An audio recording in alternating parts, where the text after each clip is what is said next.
आज का हमारा अध्ययन का विषय है राजनीतिक सिद्धांत। राजनीतिक सिद्धांत राजनीति प्लस सिद्धांत दो शब्दों से मिलकर बना है। राजनीति, अगर हम राजनीति के बारे में कहें तो हम कह सकते हैं कि राजनीति राज्य द्वारा बनाई गई वह नीतियाँ व कार्य है जो समाज के हित में है। राजनीति के अंतर्गत हम वो सभी बातें शामिल करते हैं जो राज्य द्वारा बनाई गई नीतियों और कार्यों के अंतर्गत आते हैं, जो व्यक्ति के प्रत्येक राजनीतिक व्यवहार से जुड़े हुए हैं। सिद्धांत की जहाँ तक हम बात करें, सिद्धांत ऐसा नहीं है कि केवल राजनीति विज्ञान के साथ जुड़ा हुआ है। सिद्धांत प्रत्येक विषय के साथ जुड़ा हुआ है, चाहे वह विषय समाज विज्ञान का हो, चाहे वो प्राकृतिक विज्ञानों का विषय हो। सिद्धांत, सभी विषयों के अपने अपने सिद्धांत होते हैं, अलग अलग सिद्धांत होते हैं सबके। सभी विचारक अपने अपने सिद्धांत देते हैं।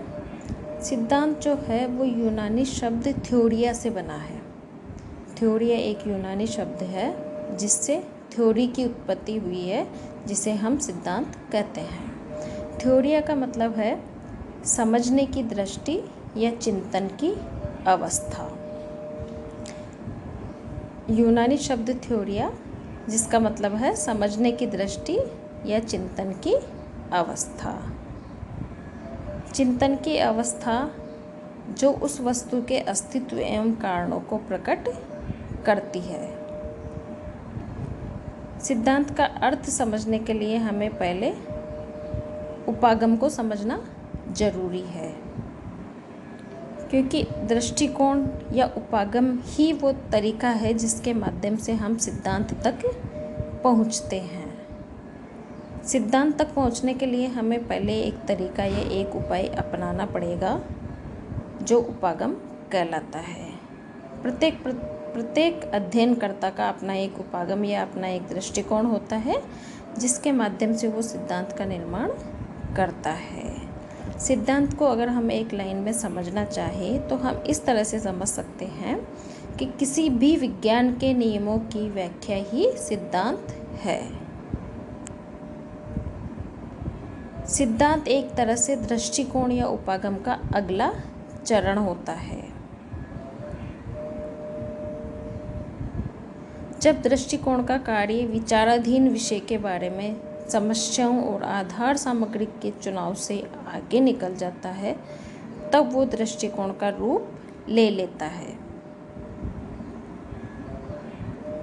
इस तरह से हम कह सकते हैं कि सिद्धांत वे प्रस्तावनाएं हैं जिनसे किसी वस्तु की व्याख्या करने का प्रयत्न किया जाता है, और सिद्धांत का मुख्य कार्य व्याख्या करना ही है। ठीक है। राजनीतिक सिद्धांत को अगर हम समझना चाहें, राजनीति सिद्धांत मतलब वो सिद्धांत जो राजनीति नाम के विषय से जुड़े हुए हैं। राजनीतिक सिद्धांत को अगर हम समझना चाहें तो हमें इसे दो भागों में बांटकर देखना पड़ेगा। एक परंपरागत राजनीतिक सिद्धांत और दूसरा आधुनिक राजनीतिक सिद्धांत। परंपरागत राजनीतिक सिद्धांत में अनेक प्राचीन राजनीतिक विचारक हुए हैं जिन्होंने अपने अपने सिद्धांत दिए हैं। परंपरागत राजनीतिक सिद्धांत में हम मुख्यतया जो विशेषताएं देखते हैं वो है चिंतन, दर्शन, परंपरा, विचारधारा। ये चार बातें महत्वपूर्ण है जो हमें परंपरागत राजनीतिक सिद्धांतों में देखने को मिलती है। परंपरागत राजनीतिक सिद्धांत में अगर हम राजनीतिक विचारकों की बात करें तो जैसे प्लेटो है, हीगल है, ग्रीन है, ये सारे राजनीतिक विचारक परंपरागत राजनीतिक सिद्धांत का प्रतिनिधित्व करते हैं। उस समय के जो राजनीतिक विचारक हैं वो मुख्य रूप से चिंतन या कल्पना को प्रधानता देते हैं। इनकी जो अध्ययन प्रणाली है वो चिंतन प्रणाली या निगमनात्मक अध्ययन प्रणाली है। जैसे कि उदाहरण के लिए प्लेटो का न्याय सिद्धांत, अरस्तु का मध्यम प्रजातंत्र है, रूसो की सामान्य इच्छा है, ये जिस तरह के सिद्धांत है ये सब कल्पना पे आधारित या आदर्शात्मक सिद्धांत है। राजनीतिक सिद्धांत का दूसरा भाग है आधुनिक राजनीतिक सिद्धांत। आधुनिक राजनीतिक सिद्धांत में हम यथार्थवादी व व्यवस्थित अध्ययन को ही शामिल करते हैं। ऐसे अध्ययन जो यथार्थ से जुड़े हुए हैं, जो अनुभव के ऊपर आधारित है, वो आधुनिक राजनीतिक सिद्धांत की श्रेणी में आते हैं। इसमें आधुनिक राजनीतिक सिद्धांत में वैज्ञानिक पद्धतियों पे जोर दिया गया है। ये मूल्यों के बजाय तथ्यों पर जोर देते हैं, जबकि परंपरागत राजनीति शास्त्र मूल्यों पे अधिक जोर देता था। आधुनिक राजनीतिक शास्त्र तथ्यों पे अधिक बल देता है। ये राजनीति को कल्पना और इतिहास से दूर ले जाकर विज्ञान बनाने का प्रयत्न है। इसके विचारकों की अगर हम बात करें, राजनीतिक विचारकों की, तो इसमें हम चार्ल्स मेरियम का नाम ले सकते हैं, डेविड ईस्टन का नाम ले सकते हैं, हेराल्ड लॉसवेल का नाम ले सकते हैं, रॉबर्ट डहल का नाम ले सकते हैं, कार्ल डाइच का इसमें हम नाम ले सकते हैं। एक राजनीतिक विचारक हुए हैं जॉर्ज एच सेबाइन। ये राजनीतिक सिद्धांत की अपनी एक परिभाषा देते हैं। वो छोटी सी और बहुत स्पष्ट परिभाषा है। राजनीतिक सिद्धांत का संबंध उस प्रत्येक वस्तु से है जो राजनीति से संबद्ध है अथवा जो राजनीति के लिए प्रासंगिक है। इसका मतलब है कि ये राजनीतिक सिद्धांत के क्षेत्र को बहुत विस्तृत मानते हैं। राजनीति को प्रत्येक वस्तु से जोड़कर ये देखते हैं। ऐसी प्रत्येक वस्तु जो राजनीति को प्रभावित कर रही है, किसी न किसी रूप में जो राजनीति से जुड़ी हुई है और जो राजनीति के लिए प्रासंगिक है, वो सब राजनीतिक सिद्धांत का हिस्सा है। इस तरह से हम राजनीतिक सिद्धांत को हम समझ सकते हैं कि राजनीतिक सिद्धांत में परंपरागत और आधुनिक के साथ साथ प्रत्येक उस वस्तु को हम शामिल कर सकते हैं जो राजनीति के लिए प्रासंगिक है। अब है राजनीति विज्ञान और राजनीतिक सिद्धांत में अंतर। कुछ लोग राजनीति विज्ञान और राजनीतिक सिद्धांत दोनों को एक ही समझ लेते हैं, परंतु ऐसा नहीं है। राजनीतिक विज्ञान एक बहुत विस्तृत विषय है, एक बहुत व्यापक विषय है, और राजनीतिक सिद्धांत केवल उसका एक भाग है। राजनीतिक विज्ञान इतना अधिक व्यापक है कि इसके अंतर्गत हम राजनीतिक सिद्धांत, राजनीतिक चिंतन, व्यवहारिक राजनीति, सरकार, राजनीतिक संगठन, राजनीति को प्रभावित करने वाले अराजनीतिक संगठन, सब कुछ हम राजनीति विज्ञान में शामिल कर लेते हैं। जबकि राजनीतिक सिद्धांत जो है ये केवल अनुभविक अध्ययन पर आधारित सिद्धांत ही इसमें शामिल होता है। ऐसे अध्ययन राजनीति विज्ञान में जो अनुभव पर आधारित है वो राजनीतिक सिद्धांत का भाग है। इस तरह से हम कह सकते हैं कि राजनीति विज्ञान एक बहुत अधिक व्यापक विषय है और राजनीतिक सिद्धांत मात्र उसका एक अंग है। अब हम बात करते हैं कि राजनीति विज्ञान में सिद्धांत का क्या महत्व है। राजनीति विज्ञान में हम सिद्धांत का अध्ययन क्यों करते हैं, क्यों राजनीति विज्ञान के लिए सिद्धांत आवश्यक है। तो सबसे पहले हम देखें कि सबसे महत्वपूर्ण जो चीज़ है कि हम सिद्धांत का अध्ययन क्यों करें, वो है राजनीति को वैज्ञानिक अध्ययन बनाना। राजनीति को वैज्ञानिक अध्ययन बनाना।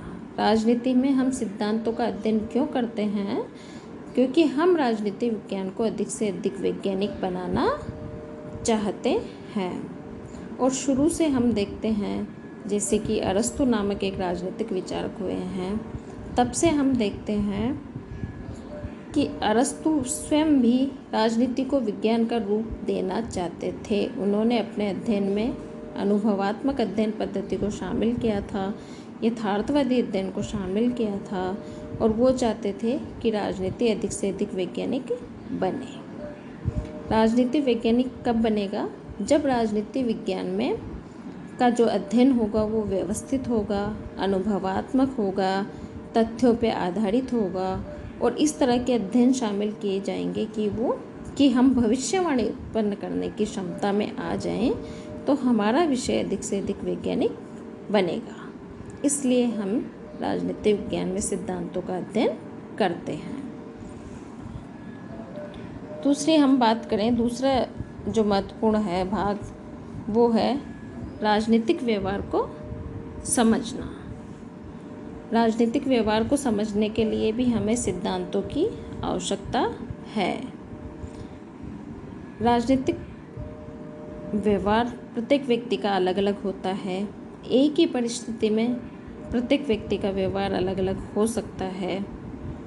इस व्यवहार को, बदलते व्यवहार को समझने के लिए हमें सिद्धांतों का अध्ययन करना आवश्यक है। अगर हम व्यक्ति के बदलते राजनीतिक व्यवहार के अध्ययन करके कोई एक निश्चित सिद्धांत बना लेते हैं, तो हमें व्यक्ति के व्यवहार को समझने में आसानी रहेगी। तीसरा है स्वायत्त अनुशासन के रूप में प्रतिष्ठित करना। स्वायत्त अनुशासन मतलब ऑटोनॉमस डिसिप्लिन। हम राजनीति विज्ञान को एक स्वतंत्र अनुशासन के रूप में देखना चाहते हैं, और स्वतंत्र अनुशासन हम कब बना सकते हैं? जब किसी भी विषय के अपने सिद्धांत हो, किसी भी विषय के अपने सिद्धांत हो, उसका अपना अध्ययन क्षेत्र हो, तो वो एक स्वायत्त विषय के रूप में प्रतिष्ठा प्राप्त कर लेता है। इसके लिए हमारे विषय में सिद्धांतों का होना आवश्यक है। इसके बाद है शासन प्रणाली एवं शासकों को औचित्यपूर्णता प्रदान करना। बहुत बार ऐसा होता है कि सभी देशों में एक ही तरह की सरकार काम नहीं करती है। प्रत्येक राष्ट्र में अलग अलग तरह की सरकार काम करती है। किसी देश में लोकतंत्र है, किसी में समाजवाद है, किसी में साम्यवाद है। तो इन सभी शासन प्रणालियों को औचित्यपूर्णता कैसे प्राप्त होती है? जो वो विचारधारा सिद्धांत का रूप ग्रहण कर लेती है। उदाहरण के लिए साम्यवादी चीन में साम्यवाद को औचित्यपूर्णता कब प्राप्त हुई? जब साम्यवादी विचारधारा ने सिद्धांत का रूप ग्रहण किया। तो इस तरह से किसी भी देश की शासन प्रणाली और शासकों को अगर औचित्यपूर्णता प्रदान करना है, लेजिटिमेसी अगर उसे दिलवाना है, तो उस सिद्धांत का होना आवश्यक है। इसके आगे है समस्याओं के निराकरण में सहायक। हम सिद्धांत का अध्ययन किस लिए करते हैं? हम सिद्धांत राजनीति विज्ञान में क्यों बनाते हैं? क्योंकि हमारा जो विषय है वो समाज से जुड़ा हुआ है, और समाज में समय समय पर अनेक समस्याएं उत्पन्न होती रहती है। इन समस्याओं के निराकरण के लिए सिद्धांतों का निर्माण आवश्यक है। अगर हम सिद्धांत निर्माण कर लेंगे किसी भी समस्या से के उत्पन्न होने पे, तो अगली बार जब वो समस्या हमारे सामने आएगी तो हम उसका निराकरण अच्छी तरह कर पाएंगे। नागरिकों, प्रशासकों और राजनेताओं आदि के लिए भी उपयोगी है। राजनीति विज्ञान में सिद्धांत वहाँ पे रहने वाले नागरिकों, वहाँ पे शासन करने वाले लोगों और राजनेताओं आदि के लिए भी उपयोगी है, क्योंकि वो भविष्य के लिए उन्हें रास्ता दिखाते हैं। यथार्थवादी राजनीति का स्वरूप उन्हें पता